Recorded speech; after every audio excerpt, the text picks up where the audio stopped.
Hello and welcome to another NGen Math 8 lesson by eMathInstruction. My name is Kirk Weiler and today we're going to be doing Unit 1, Lesson 4 on solving two-step equations. So remember, we start Math 8 with some algebra that you can then use later in the course to solve lots of different problems in algebra, geometry, coordinate geometry, etc. One of the most important things to be able to do is to solve equations that take 2 steps to solve. All right. So we're going to begin this lesson by reviewing sort of the thinking behind solving two-step equations. Then we're going to do a lot of practice on solving two-step equations and a little modeling of real-world scenarios where a two-step equation might arise, and then we'll solve it to come up with some kind of result that we need. But let's jump right into Lesson 4 by kind of thinking about the ideas and why and how solving two-step equations works. All right. Weird highlighted. All right, let's take a look at exercise number 1. Consider the expression 3x plus 5 and the related equation 3x plus 5 equals 38. Letter A asks us to evaluate the expression 3x plus 5 for the value x equals 8 and to show our substitution.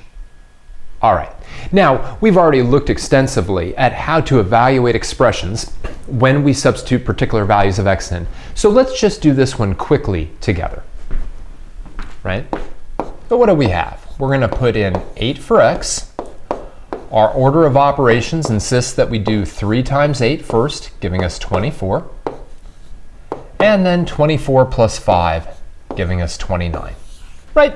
So all that means is that when we put in x equals 8 into the expression 3x plus 5, it results in a value of 29. Simple enough. Now letter B, very, very important. It says list the operations that occur in the calculation from A and the order they occur in. Right? There were 2 operations. Operations are addition, subtraction, multiplication, and division. Right? And there were 2 operations. One operation being multiplication by 3, and the other operation being addition of the number 5, right? And in that order, right, we multiplied, how about that? Multiplied, almost t, there we go, multiplied by 3, and then we added 5. Right? That's just order of operations. Oh, we have to multiply x first by 3, then we have to add 5. Now, letter C, extremely important. Is x equals 8 a solution to the equation 3x plus 5 equals 38? Explain. Well, think about this just for a minute. The answer is no. Most certainly no. Right? And the reason the answer is no is that if I put 8 into this equation, right, then the left-hand side is 29 and the right-hand side is 38. Let me do that really quick. Right? So if I actually put 8 into this expression, or not into this expression, but into this equation, right, and I get this,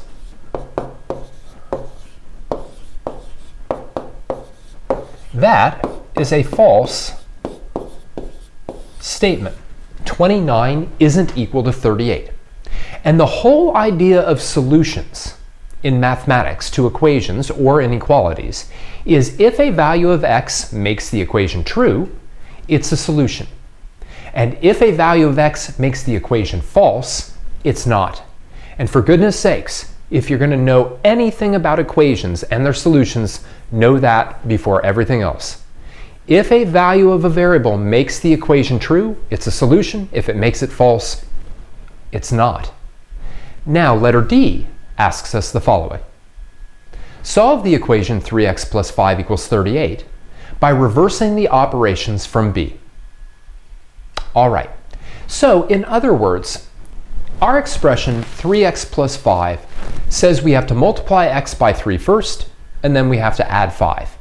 If we want to what's known as isolate the variable, get it all by itself so that it says x equals, we want to undo what has been done to the x, multiplying by 3 and adding 5, but in the opposite order in which it was done and using the opposite operations. So, since the last thing we did was add 5, what we're going to do is we're going to subtract 5 from both sides. Right? That's going to eliminate that 5 from the left. And of course, 38 minus 5 is 33. Now, the next thing, right, the first thing we ever did was we multiplied by 3. So now what we're going to do is we're going to divide by 3, and we're going to show that division using a fraction bar. 33 divided by 3 is obviously 11. Now, of course, we could check this answer, right? We could take 11 and we could put it back in this equation. Let's just do that mental math, right? We'd have 3 times 11 plus 5. 3 times 11 would be 33, plus 5 would be 38, and it would make that equation true. So x equals 11 is our final answer. Now, what we have literally done to isolate the variable x is we have undone what's been done to x in the opposite order in which it was done. That's why it's so very important to understand order of operations. Because it could be tempting to look at this kind of an equation and go, oh, let's divide by 3 on both sides.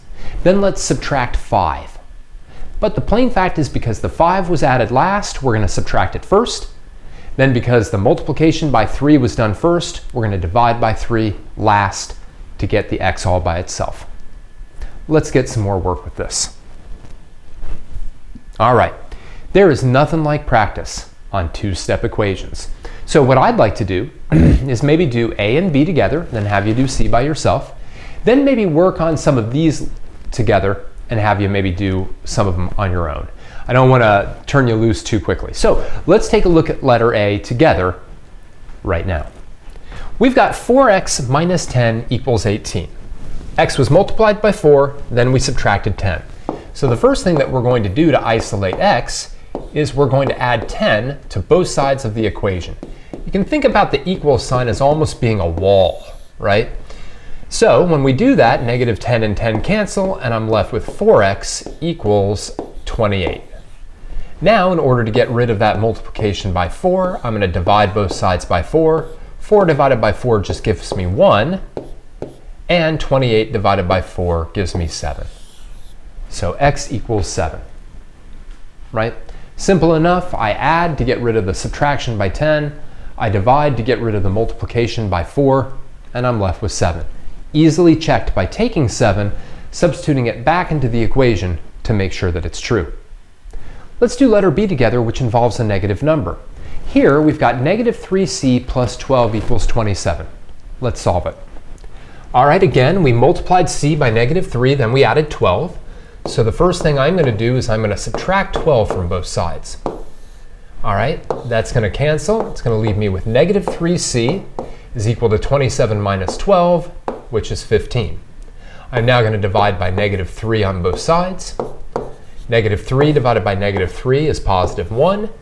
Positive 15 divided by negative 3 will be negative 5. All right, so far so good. How about letter C, where I think we're going to get a fraction involved? Here I've got something that looks pretty simple, 8m plus 3 equals 9. Let's solve that together and see how a fraction occurs and simplifies. All right, so if you haven't seen the constant theme here, we're kind of getting rid of the addition or the subtraction first. So I subtract 3 on both sides, and I get 8m is equal to 6. I now divide both sides by 8, and 8 divided by 8 is 1, but on this side I'm left with 6/8. See, before, when I was left with 15 divided by negative 3 or 28 divided by 4, it all turned out to be a nice integer. Here, 6/8 is a fraction that reduces down in its simplest form to 3/4. All right? Very, very important ideas. That's why we want to go through them together as opposed to here's one exercise, you try some on your own. Let's look at the bottom row, because this involves fractions and other things that are a little bit challenging. Letter D, let's take a look at this one before we go to the board. Here we've got t divided by 3, then minus 9 equals negative 5. Again, we're going to get rid of that subtraction by 9 first, but then to undo division by 3, we're now going to multiply by 3. So let's take a look at how that all pans out. All right, just like I said, we're going to get rid of the subtraction by 9 first by adding 9 on both sides. On the left-hand side, that's going to leave us with t divided by 3. On the right-hand side, we might have to think about this a little bit. Negative 5 plus 9 is positive 4. Now to get rid of that division by 3, we're now going to multiply both sides of the equation by 3. Here we've just got those canceling, leaving us with 1t again. And on this side, 4 times 3 gives us 12. All right, so a little review of how to solve these two-step equations. Now, again, I'd like to do e together because this is a bit challenging. All right, I have 3/4 times x minus 1 equals 5.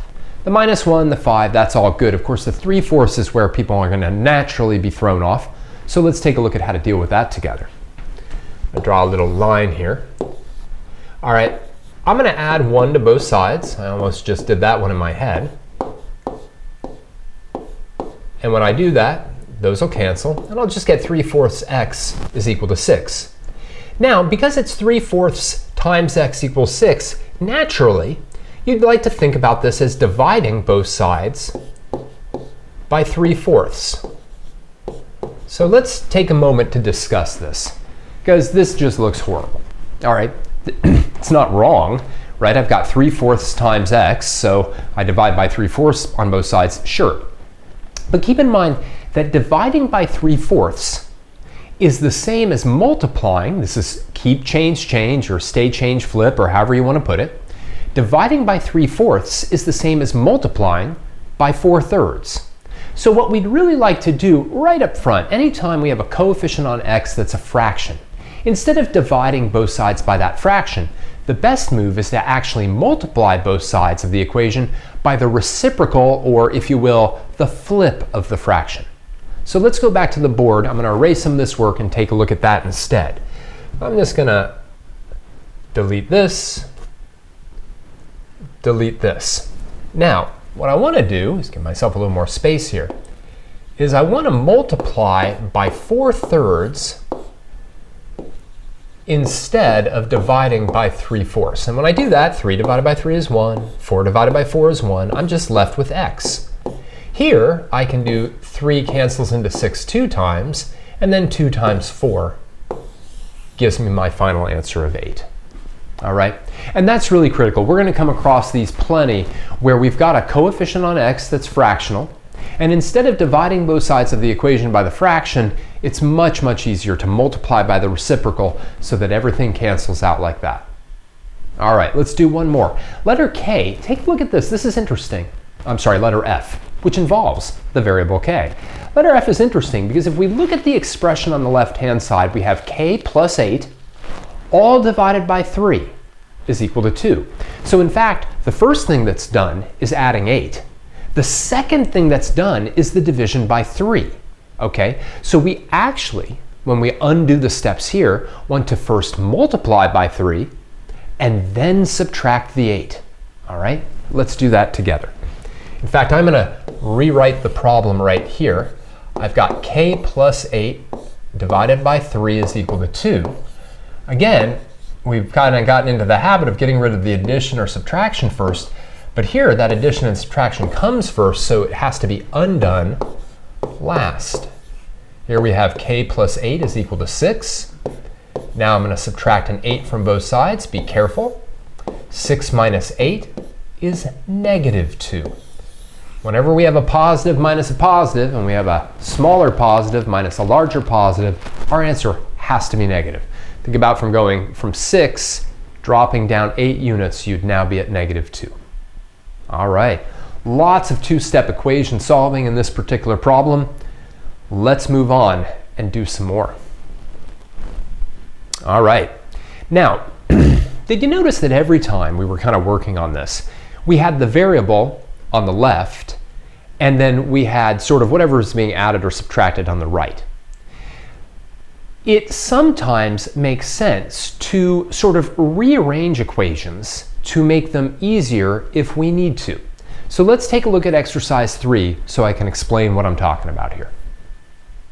Each equation below has a variable term being subtracted from a constant. Rewrite the subtraction as addition and switch the order using the commutative property. Then solve the equation. All right, so in other words, this doesn't quite fit what I've been looking at in terms of the structure of the equation, right? I don't love 19 minus 2x equals 7. But what I wouldn't mind is the following. Let's take a look. I can think about 19 minus 2x as 19 plus a negative 2x. But then, because this is addition, I can now rearrange it as negative 2x plus 19 is equal to 7. And again, let's break for a second to talk about this. This now sort of fits the structure that we've been seeing in all our other two-step equations. Some number times x plus or minus a number equals a number, right? Now I can think of it as, oh, I'm going to first subtract 19 from both sides, then I'm going to divide by negative 2. It's much harder to think about it when it's looking like this. Anyway, let's finish this one off. Okay, let's subtract 19 from both sides. Little tricky here, right? 7 minus 19 is negative 12. Then let's divide by negative 2 on both sides. A negative divided by a negative is a positive. Negative 12 divided by negative 2 would be a positive 6. All right, what I'd like you to do is try to go through the same procedure on both B and C to get a final answer.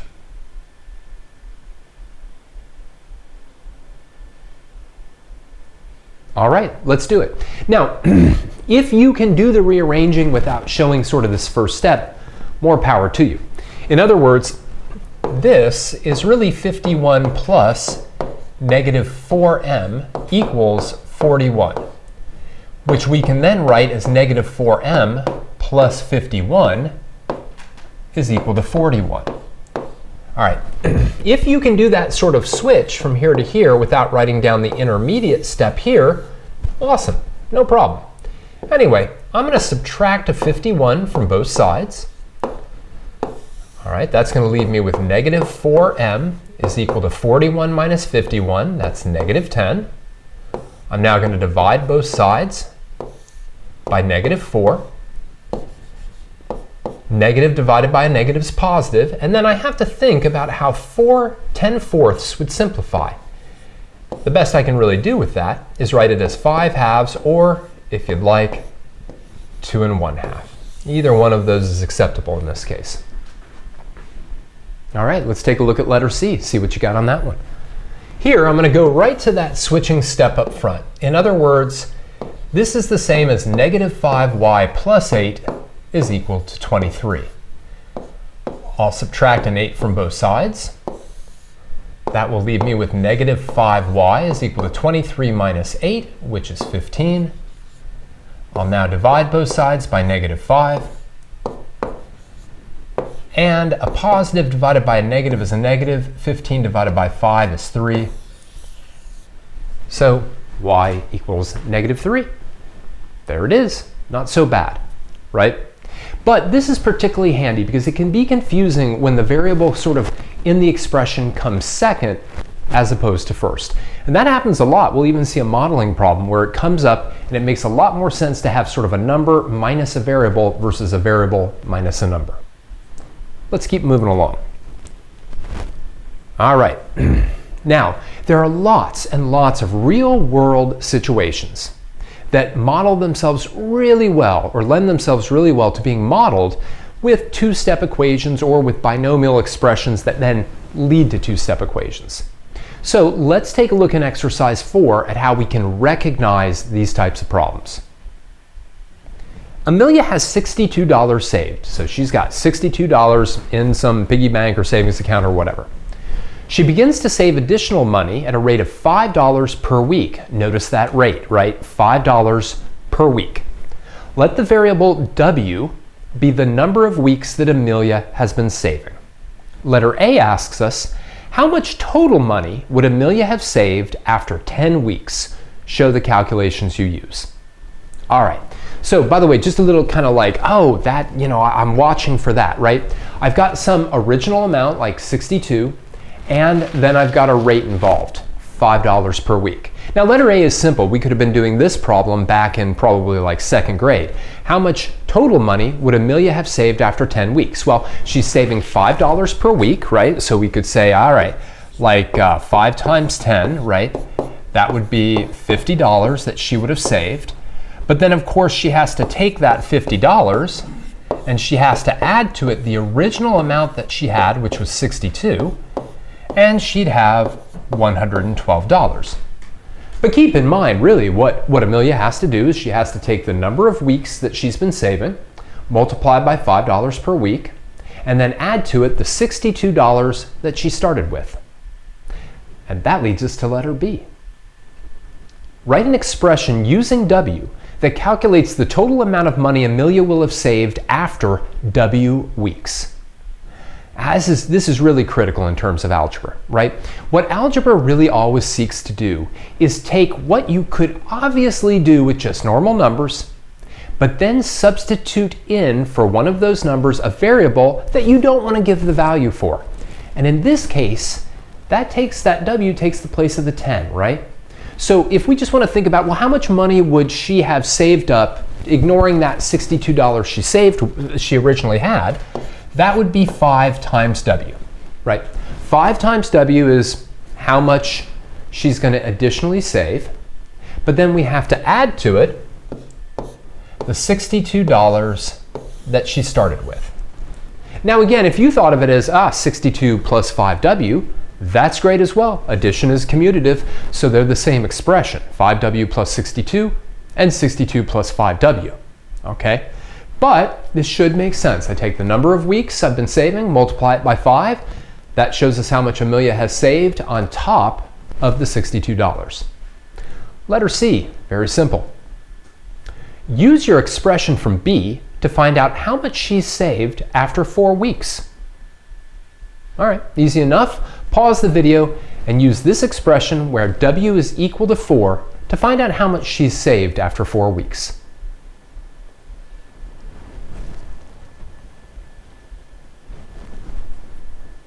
All right, let's do it. So remember, our expression was 5W plus 62. So after 4 weeks, that would be the value of W. We'd then have 5 times 4, which is 20, plus 62, and we would have $82. All right, none of this has solved an equation. We've simply set up an expression, 5W plus 62, that will tell us how much money Amelia has saved after any number of weeks that we decide to plug into this expression. But now let's set up an actual equation in letter D. Set up an equation to determine the number of weeks it will take to save $127. Solve this equation. All right, simple enough. I want to know the value of W when 5W plus 62 is equal to 127. So that's the set up an equation, right? The equation, 5W plus 62 is equal to 127. There's our equation. Now we just need to solve it. And of course, we can do that by subtracting 62 from both sides. That'll leave us with 5W is equal to 65. Then we just divide by 5 on both sides. And 65 divided by 5, maybe without a calculator, we got to take this over to the side. 1, 5, 1, 5, 3. Oh, W is 13. 13 weeks for us to save up $127, or better yet, for Amelia to save up $127. All right? Let's see how we can model more problems that involve rates with two-step equations. Exercise number 5. In each scenario below, set up and solve a two-step equation to find the quantity indicated. Show your work. All right, let's do it. This is really cool. So letter A says Tim is placing bricks in a bucket. The bucket weighs 3 pounds and each brick weighs 2 pounds. How many bricks, B, has Tim placed in the bucket when the total weight is 15 pounds? All right, well, this is cool, right? First, I want to think about it in terms of, well, what expression would give me the total weight, right, in terms of the number of bricks that I have? Well, I know that the bucket weighs 3 pounds, but that's just the bucket, right? And each brick weighs 2 pounds, 2 pounds per brick. So if I take 2 and I multiply it by the number of bricks I have, that's my weight in bricks. Then if I add an additional 3 pounds for the bucket, and remember there's just one bucket, right? Then I want to figure out when that's equal to 15. So again, step back for just a second. I take the number of bricks and multiply it by how many pounds per brick there are. That's my weight in bricks. Then I add to it the weight of the bucket, and I set that equal to what I'm looking for, 15. All right? Now, this is a snap to solve. I can subtract 3 from both sides. I get 2b is equal to 12. I divide by 2 on both sides, and I get the number of bricks would be equal to 6. All right. Now that can certainly be done without algebra. You know, you could say, well, let's see, 15 total pounds, get rid of the 3 pounds for the bucket. That leaves me with 12 pounds. Let's see, each brick is 2 pounds, so I'm going to have 6 bricks. But if you notice, even going through that logic is pretty much exactly the steps of the equation. Now letter B is a little bit more challenging. Let's take a look at why. Maria brought $50 to spend on rides at the carnival. The rides cost $4 each. How many rides has Maria paid for if she has only $6 left of her original $50? This is more challenging to set up, okay? And I want you to think about why this is, right? What we're ultimately told is how much money she's got left over. Right? So think about how you would do that calculation just for a minute. Let's say that you went on, let's just say you went on 4 rides. Let's say R was 4. That's how many you went on, right? How would you calculate how much money you had left over? Well, the first thing you would do, maybe I won't say R is 4. Let me say R is 5 rides, right? Well, you'd say, okay, well, the rides, there's 5 rides, and they cost $4 each. So I would do maybe like 4 times 5, and I'd get $20. But that's the amount of money I spent, right? What I would then do is take that $20 and I would subtract it from the 50, right? I'd do something like this. Oh, 50 minus 20, and I'd have $30 left over. So side note, she didn't go on 5 rides because she doesn't have $30 left over. But notice what I'm really doing is I'm taking 50 and I'm subtracting off 4 times the number of rides that I went on, right? That's the expression. 50 minus 4 times R, and I want to know when 50 minus 4 times R is equal to 6. So let's get rid of all of this junk, set up that equation, and solve it. Here we go. Oh, and maybe get rid of this 5. Here we are. So 50 minus 4R gives me how much money I have left over, and I want to know when that's equal to 6. Now this is kind of similar to those equations that we were looking at, where it might make it easier to swing this around so it's negative 4R plus 50 is equal to 6. I'm going to subtract a 50 from both sides. Now 6 minus 50 is obviously going to leave us with a negative, and it's going to leave us with negative 44. We then divide both sides by negative 4, keeping in mind that a negative divided by a negative is a positive, and 44 divided by 4 is 11. So it looks like Maria went on 11 rides. And of course, this is challenging because subtraction is more challenging than addition given that it's not commutative, right? And it would be easy to make a mistake like think, oh, 4R minus 50. But if we had 4R minus 50 equals 6, we'd actually end up with R being negative 11, which would not be what's known as a viable solution, meaning that there's no way she went on negative 11 rides. I don't even know what that would mean, right? So always try to make sense of your answers. And in this case, we really can, right? Because we can easily check it. Oh, she went on 11 rides times 4. She spent $44. 50 minus 44 is 6. Bingo. All right, let's wrap this up. Today, we did some extremely important review on how to solve two-step equations, right? Generally speaking, you look at the structure of the equation, you ask what's been done to the variable in terms of addition, multiplication, division, subtraction, and then you undo it in order to isolate the variable. We're going to be doing more of these problems, more challenging ones, in the next lesson. For now, I'd like to thank you for joining me for another NGen Math 8 lesson by eMathInstruction. My name is Kirk Weiler, and until next time, keep thinking and keep solving problems.